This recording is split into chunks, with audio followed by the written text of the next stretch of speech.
¿Cómo están, compañeros? Estamos en la clase de reposición de fecha 8 de octubre, por favor.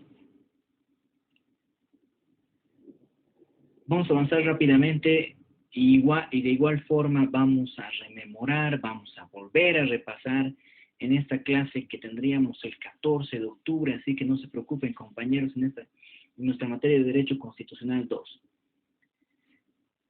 Estábamos viendo y repasando un poco también, siempre con la finalidad de no perdernos, de no flaquear respecto al avance de nuestra clase, esta jurisdicción ordinaria.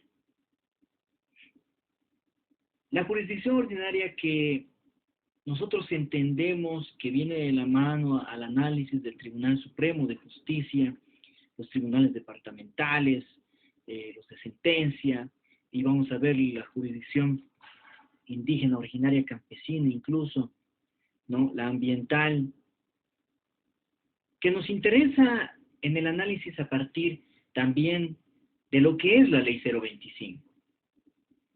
Porque acá nosotros tenemos, y estamos viendo en pantalla, la jurisdicción ordinaria. Esta jurisdicción que se basa en ciertos principios, que los hemos visto desarrollados, obviamente están dentro de la Constitución, y desarrollados de la misma forma a partir de lo que nosotros vemos el análisis o el estudio de la Ley 025. En este caso, nosotros estamos viendo en pantalla al 180, que en estos 3 parágrafos nos da esos principios procesales en los cuales tienen que regirse. Acá, quienes ejercen tuición o aplican el procedimiento, como son los jueces en este caso. Estos principios procesales que los hemos analizado y obviamente ya es un tanto redundante que vienen a ser sujetos a más análisis y que necesariamente también vamos a tener que hacerles recuerdo a cada uno de los que conforman o que son parte de este Tribunal Supremo de Justicia a través de sus tribunales departamentales, que estos principios no pueden ser vulnerados dentro de un procedimiento que ellos tengan que aplicar. Estamos repasando y es por eso que estamos viendo el 180, compañeros. Y estamos analizándolos a partir de este primer parágrafo. Parágrafo segundo, que viene a garantizar el principio de impugnación dentro de los procesos judiciales. Y que desde siempre lo que es la jurisdicción ordinaria no debería contemplar algún tipo o reconocer algún tipo de fuero o privilegio dentro de estos procesos. Esa jurisdicción que nos enuncia que no viene a reconocer ninguno de estos. Y que hablábamos nosotros de esa jurisdicción militar, y hemos dado algunos ejemplos donde deberíamos entender que si bien la Constitución nos viene a hablar de una jurisdicción donde se hablen de delitos de naturaleza militar, reglados por una norma específica.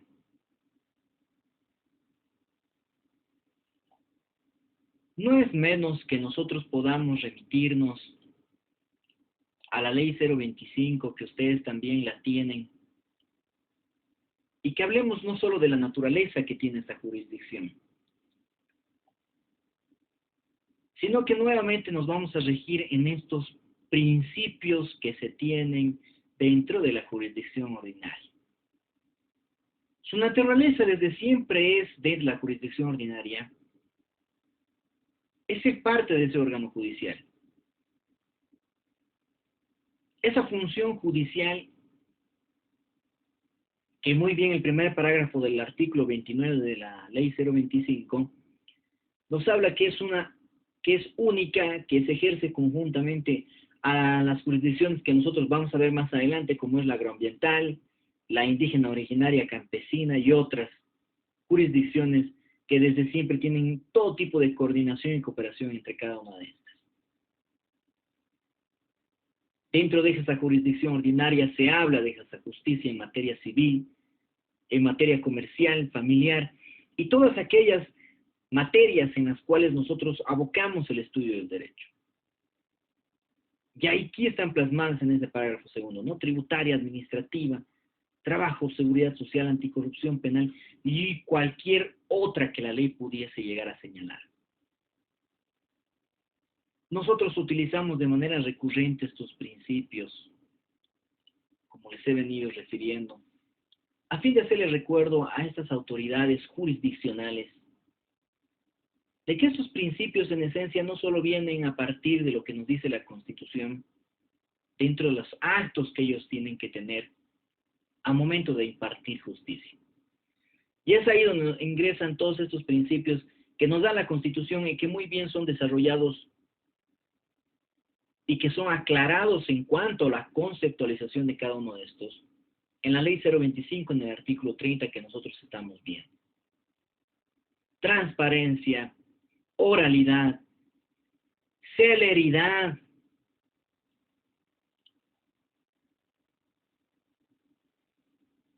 la probidad. Nosotros hablamos de un juez probo en cuanto no solo al tipo de servicio que va a dar, sino del conocimiento que tiene éste, su honestidad, la legalidad de cada uno de los actos de éste, su eficacia, eficiencia, accesibilidad, inmediatez, principio de verdad material, el debido proceso.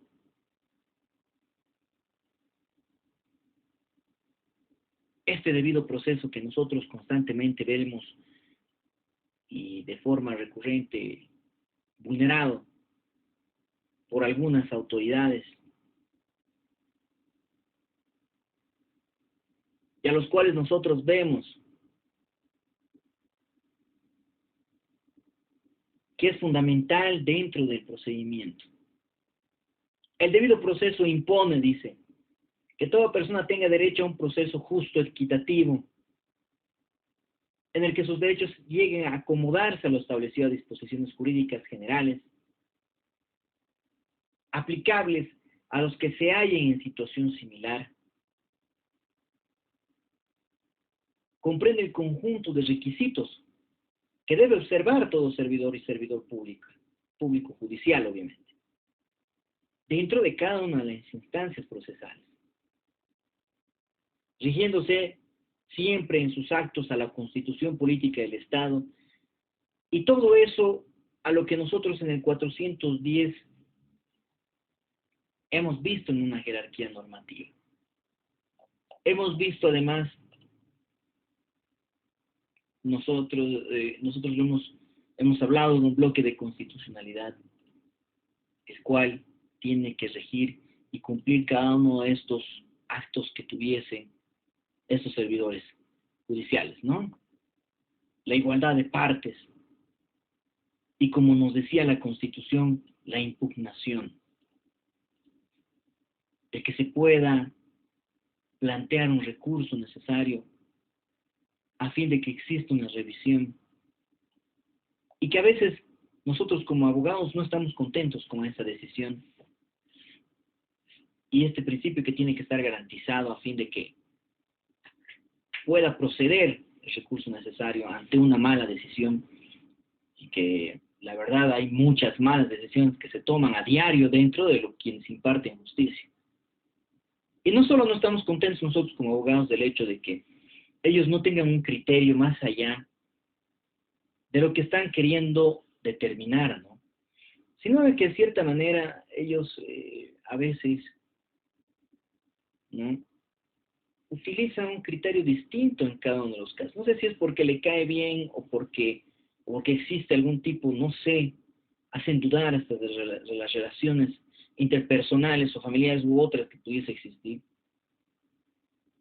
donde exigen mucho en alguna situación y en alguna otra son tan oficiosos que incluso vienen a determinar situaciones que nunca lo hubiesen hecho en otra oportunidad.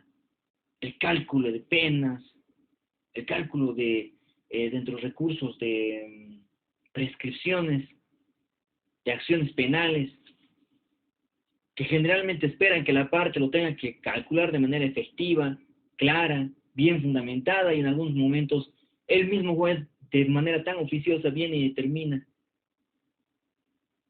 los plazos, cuando en otras instancias no quiere ni siquiera calcular y son situaciones que observan y rechazan los recursos. Entonces, no sé de qué dependerá, de su estado de ánimo. Es por eso que existe esta que nosotros vemos como un principio de impugnación, que no puede faltar, y que más allá demuestran, ¿no? Y pudiésemos hasta asumir una parcialidad a las partes, a una de las partes. La jurisdicción ordinaria, entonces, compañeros, abarca todo aquello que nosotros estamos hablando y que ustedes ya entienden a dónde va direccionado. Debemos hablar dentro de esta jurisdicción de un tribunal supremo que nosotros estábamos viendo en la anterior clase también. Nos vamos a ir a nuestra Constitución, porque nosotros estamos yéndonos de lleno, como podrían decir, en primera instancia, nuestra Constitución política, ¿no? ¿Dónde está?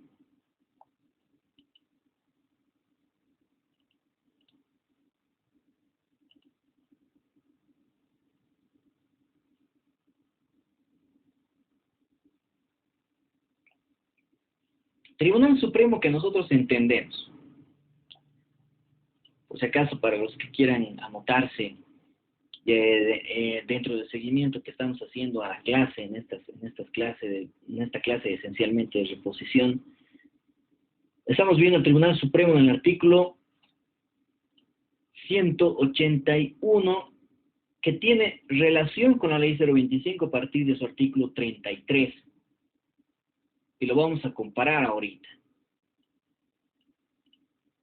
Tribunal Supremo de Justicia, que debemos entender que es el máximo tribunal de la jurisdicción ordinaria.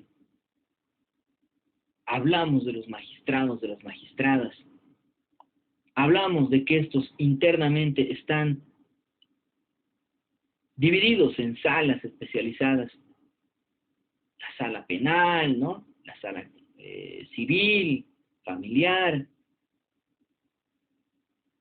la laboral, ¿no? La sala social, contenciosa tributaria. Y debemos entender que al estar constituido por estos magistrados, existe una forma mediante la cual estos son elegidos. Lo hemos visto en la anterior clase, la forma en la que son elegidos, cómo pueden ser candidatos cada uno de estos, la forma de elección además que existe, los parámetros que tienen que cumplir, ¿no? Estos magistrados para poder optar por ese cargo. Y más allá, obviamente estamos hablando de sus requisitos, ¿no?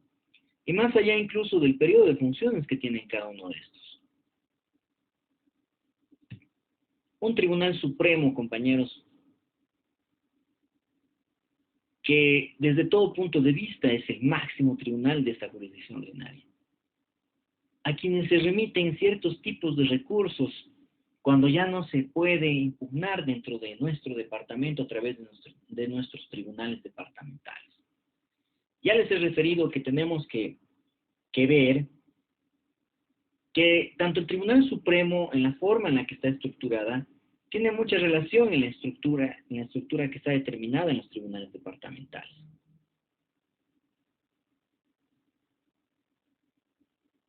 Hemos visto entonces, ¿no?, esos magistrados del Tribunal Supremo elegidos por sufragio universal. Nos dice que la Asamblea Legislativa Plurinacional preselecciona a esos postulantes por cada uno de los departamentos. Y hablamos de una Asamblea Legislativa que está compuesta por los senadores y diputados, quienes son elegidos políticamente, obviamente, ¿no? Y es ahí donde también ingresan de lleno a esa preselección de los candidatos. Nos dice, remiten por cada uno de los departamentos al órgano electoral las nóminas de los precalificados para que se proceda a la organización, la única y exclusiva dentro del proceso electoral. Todos estos postulantes que pueden ser elegidos para poder realizar y tener las atribuciones necesarias dentro de ese Tribunal Supremo. Dentro de esos requisitos específicos que nosotros hemos ido viendo,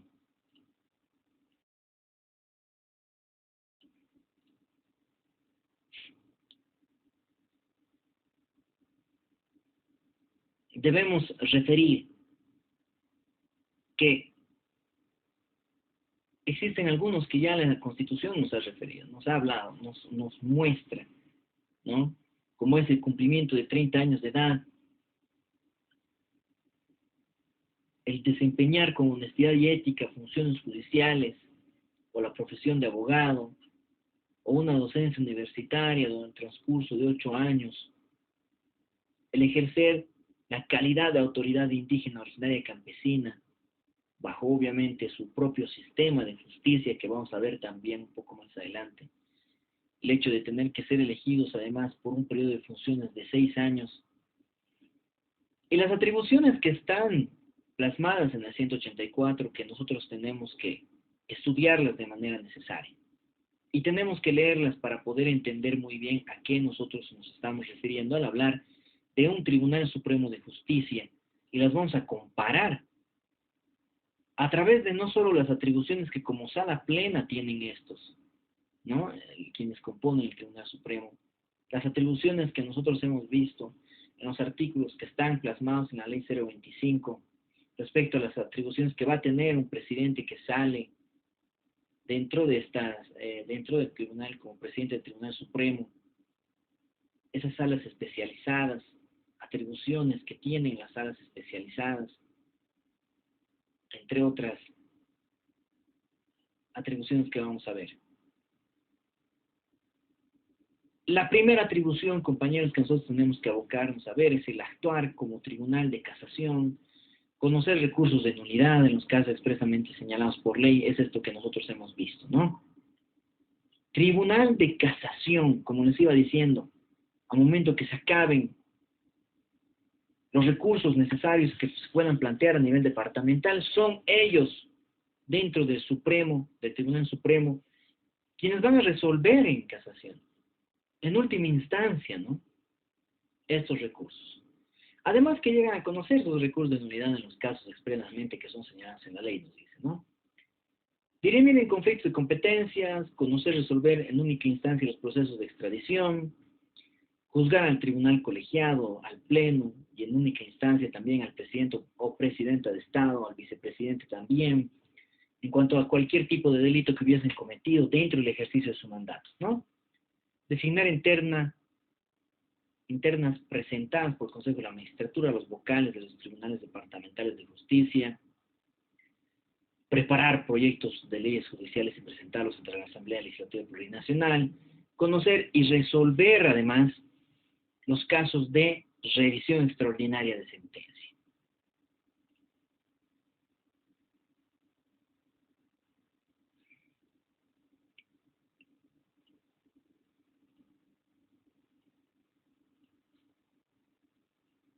Esas atribuciones que nosotros las vemos plasmadas en la Constitución, que nos ayuda a dejar ver de mejor forma, ¿no?, estos aspectos. Vamos a ir a la Ley 025, compañeros, porque quiero que vean algo más de la estructura que tal vez la anterior clase no la hemos visto, ¿no? Hablamos de una sala plena y una presidencia. Les he hablado que una sala plena está conformada por todos los vocales que son parte de ese Tribunal Supremo, ¿no? Esa sala plena que generalmente ve nada más conflictos de competencias, conoce y resuelve en única instancia los procesos de extradición, como nos decía muy bien la Constitución, juzgar a ese presidente o presidenta, designar ternas, conocer, resolver excusas, recusaciones de los magistrados, homologar cualquier tipo de sentencia por tribunal extranjero para su validez y ejecución dentro de nuestro Estado, sentar y uniformar la jurisprudencia. Nosotros generalmente vemos, y debería ser eso también una de las atribuciones, bueno, de las atribuciones que realmente tengan los jueces que son parte del tribunal departamental, de no solo justificar por un lado también su sentencia, sino más bien tener que buscar sentencias o jurisprudencia análoga respecto a casos similares, que en algunas instancias no existen, ¿no? Y que de cierta manera los jueces o exigen mucho a la parte que solicitan, y en algunos casos son tan exquisitos más bien en no solicitar. Y son situaciones que nosotros vemos y vivimos a diario dentro de esto que es el ejercicio de nuestra uniformar, dice, ¿no? La jurisprudencia, organizar y conformación de salas de acuerdo a los requerimientos, organizar y conformar comisiones especializadas de trabajo y coordinación, reasignar y ampliar competencias de tribunales de sentencia, juzgados públicos, etcétera, ¿no? Elaborar presupuesto anual, ya algo más administrativo, emitir cartas acordadas y circulares, entre otras, para el cumplimiento de los tribunales departamentales también. Hablamos de su elección, vemos que dentro de de lo que nosotros veíamos como una sala plena, ¿no? Nace un presidente del Tribunal Supremo, quien, como nos dice, ¿no? Se elige un presidente o presidenta mediante voto público y nominal de todos los magistrados, ¿no? De quienes conforman esa. Por mayoría simple, dice, periodo de mandatos de 3 años, pudiendo ser reelegido o reelegida. ¿Ve?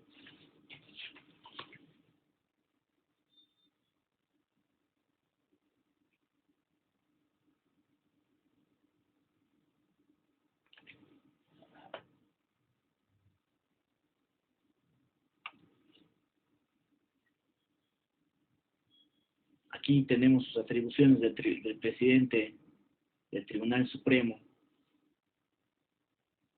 Desde siempre, ¿no? Va a representar al órgano judicial, presidir los actos del Tribunal Supremo de Justicia, entre otras obligaciones, más allá de cumplir también sus funciones de vocal dentro de lo que es la sala plena del Tribunal Supremo, ¿no? Atribuciones de las salas especializadas, nos dice, existen salas especializadas en cada una de las materias, por si acaso, compañeros. Y ahí mismo nosotros nos vamos yendo a lo que es los tribunales departamentales de justicia.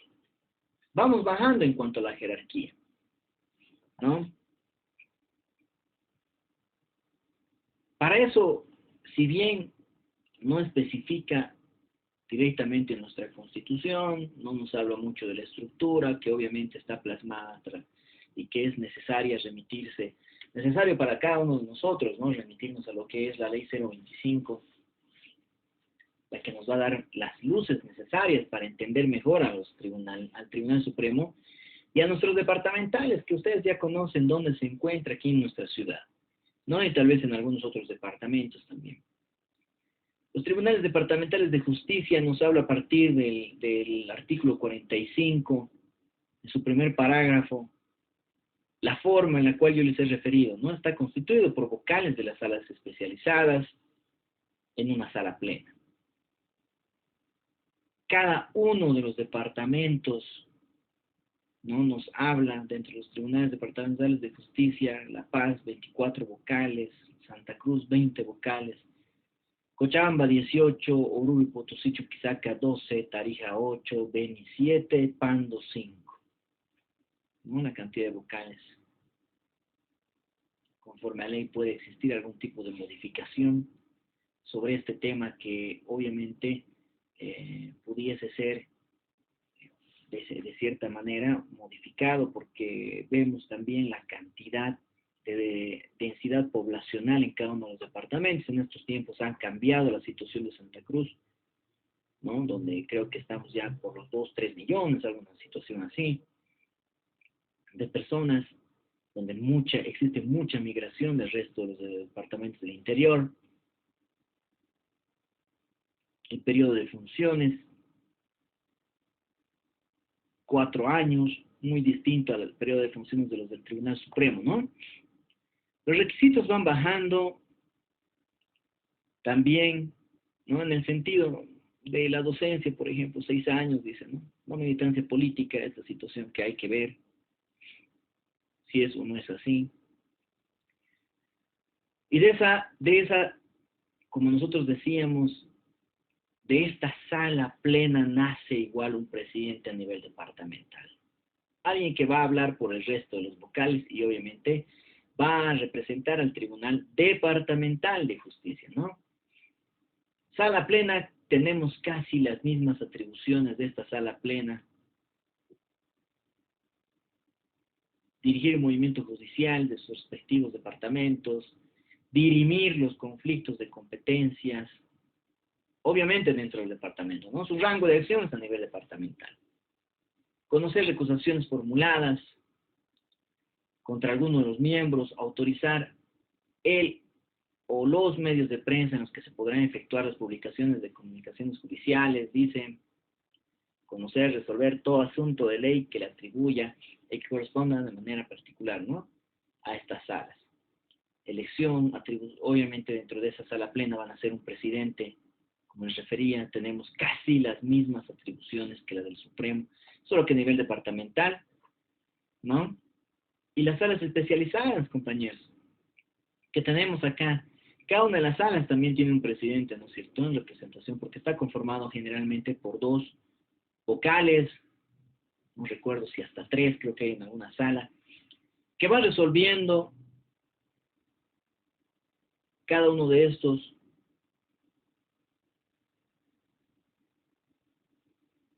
atribuciones de las presidentas o los presidentes de las salas especializadas, atribuciones de las salas en materia civil, comercial, ahí están las salas civiles comerciales, salas en materia familiar, niñez, adolescencia, las salas en materia penal, la social, que aquí es la contenciosa tributaria, también ve esos 2 aspectos, y listo, ¿no? Dentro del tribunal departamental.